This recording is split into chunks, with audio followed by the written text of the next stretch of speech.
షిరిడీలో చిలకలూరిపేట వారి నిత్య అన్నదాన సత్రం గత 18 సంవత్సరాలుగా నిర్వహిస్తున్నారు. ఇక్కడ ఉన్న మద్ది రమేష్ బాబు సారు.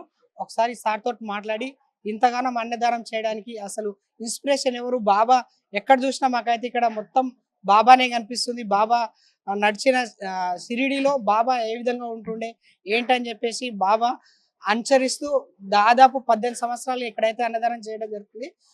దాని గురించి అని చెప్పేసి ఇప్పుడు సార్‌ని అడిగే ప్రయత్నం చేద్దాం. అసలు ఏ విధంగా ఇన్‌స్పైర్ అయ్యిర్రు? ఏ విధంగా ఇదంతా ముందుకు తీసుకెళ్తారనేది ఇప్పుడు మాట్లాడదాం. సార్ నమస్కారం. నమస్తే అండి.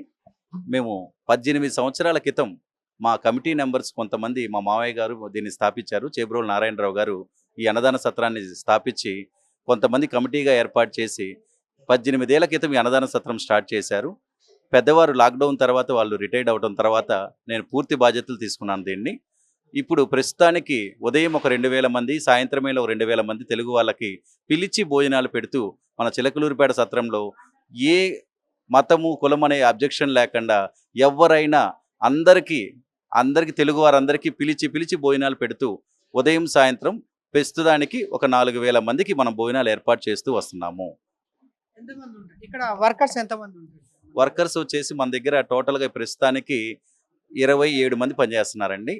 ఇక్కడ గ్రౌండ్ వర్కర్స్ అంతా కొంతమంది ఇంకా ఉంటారు. మనయి ఒక 30, 50 రూమ్స్ కూడా ఉన్నాయి.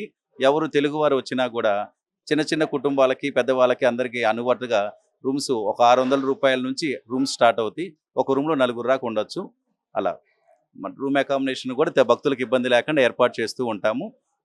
రూములు తీసుకున్నా, తీసుకోకపోయినా తెలుగువారు ఎవరైనా గానీ మన చిలకలూరిపేట అన్నదాన సత్రంలో షిరిడీలో సొంతింటికి వచ్చినట్టుగా వచ్చి భోజనం చేయొచ్చు. ఏ టైం నుంచి ఏ టైం వరకు నార్మల్‌గా ఇక్కడ అన్నదానం చేస్తున్నారు? మధ్యాహ్నం 12:30 నుంచి 2:30 వరకు, రాత్రి 8 గంటల నుంచి 10 వరకు 2 పూటల తెలుగు వాళ్ళు ఇబ్బంది పడకుండా చక్కగా పిలిచి భోజనాలు పెడుతూ ఉంటామండి. నాకైతే చాలా మంచిగా అనిపిస్తుంది సార్. ఎందుకంటే చాలా మంది ఇక్కడ మనం చూసుకున్నట్లయితే షిరిడీలో బయట తినాలన్నా, ఏం చేయాలన్నా చాలా వరకు రేట్లు అయితే ఉన్నాయి సార్. మీరు మరీ ఫ్రీగా పెట్టడం అంటే అసలు గ్రేట్ అనుకోవచ్చు. ఎందుకంటే కొంతమంది భక్తులు ఉండి లేక ఇక్కడ బాబాని దర్శించుకోవాలని చెప్పేసి చాలా వరకు వస్తుంటారు. మీ లైఫ్‌లో బాబా ఇంతగానం చేస్తుర్రు కదా సార్. ఏదైనా మిరాకిల్ అయితే జరుగుంటాయి.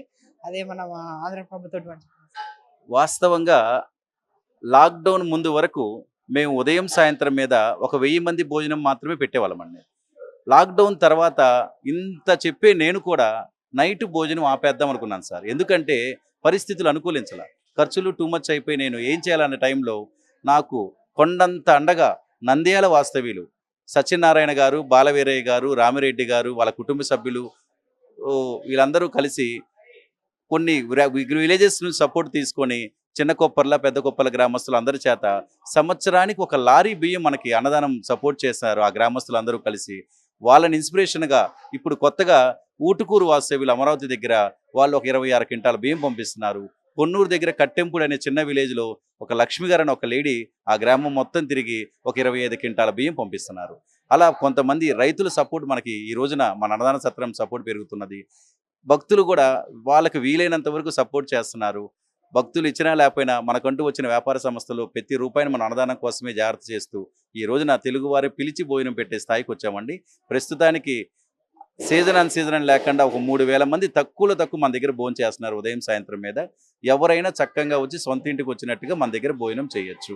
ఇక్కడ సౌకర్యాలు ఇట్లా చూసుకున్నట్లయితే సార్ మేము కూడా తిన్నాం కదా, మంచిగా అనిపిస్తున్నాయి సార్. ఫుడ్ కూడా చాలా బాగుంది. అంటే బాబా మేము ఇంత దూరం వచ్చినాం కదా, ఫోటోలలో మాత్రమే చూసినాము. షిరిడీలో బాబా వడ్డిస్తున్నట్టు చేస్తున్నట్టు ఇదంతా చాలా దగ్గర ఫోటోలు అయితే మేము చూసినాము. బాబా గురించి ఇంకేమన్నా మీ మాటల్లో? ఇక్కడ చాలా ఏళ్ళుగా ఉంటారు కదా బాబా గురించి. బాబా విషయంలో ఒకటండి, స్వచ్ఛందంగా మనం నిజాయితీగా ఏ వర్క్ చేసినా 100% బాబా మన యందు ఉండి ముందుకు నడిపిస్తారండి. మాది ఒక చిన్న మిడిల్ క్లాస్ ఫ్యామిలీ మెంబర్స్ అయినా మేము ఈ రోజున ఇన్ని వేల మందికి పెడుతున్నాము అంటే హార్ట్ఫుల్గా బాబా మెరాకిల్, బాబా సపోర్ట్ లేకపోతే మనం ఏం చేయలేమండి. బాబా గారిని నమ్ముకున్న ఏ ఒక్క భక్తుడికైనా తెలుసు, పూర్తిగా ఆయన నమ్ముకున్న ఏ భక్తుడికైనా ఆయన ఇబ్బంది లేకుండా ఎంత బాధ నుంచైనా ఇబ్బంది నుంచి బయటికి తీసేస్తూ ఉంటారు. అలానే ఈ మా అన్నదాన సత్రానికి 100% బాబా సపోర్ట్ ఉన్నది కాబట్టి ఈ రోజు ఇన్ని వేల మందికి మనం పెట్టగలుగుతున్నామండి. సాయిరామ్.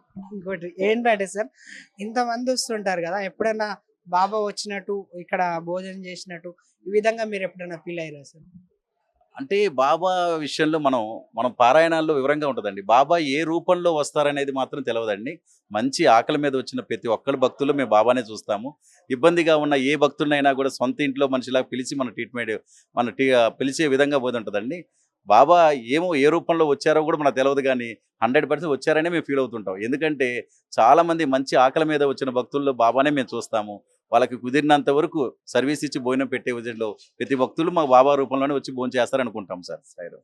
నాకైతే ఇక్కడ చూసుకున్నట్లయితే ఆ షిరిడి చిన్న షిరిడి ఇక్కడే ఉన్నట్టు కనిపిస్తుంది sir.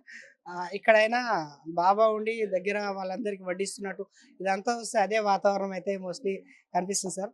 And thank you sir అందరి నుంచి. Thank you so much. ఓకేనండి. సాయిరాం అండి. మన ఆంధ్రప్రభ ప్రేక్షకులందరికీ కూడా ఎవరు షిరిడీ వస్తున్నా మీకు తెలిసిన వాళ్ళైనా చుట్టాలైనా ఎవరు షిరిడీ వస్తున్నా వాళ్ళు రూములు ఎక్కడైనా తీసుకోమనండి. చక్కగా సొంతింటికి వచ్చినట్టుగా మన సత్రంలో భోజనానికి రావచ్చండి. ఆంధ్రప్రభ ప్రేక్షకులందరికీ కూడా బాబా బ్లెస్సింగ్స్ తెలియపరుస్తూ థ్యాంక్ యూ.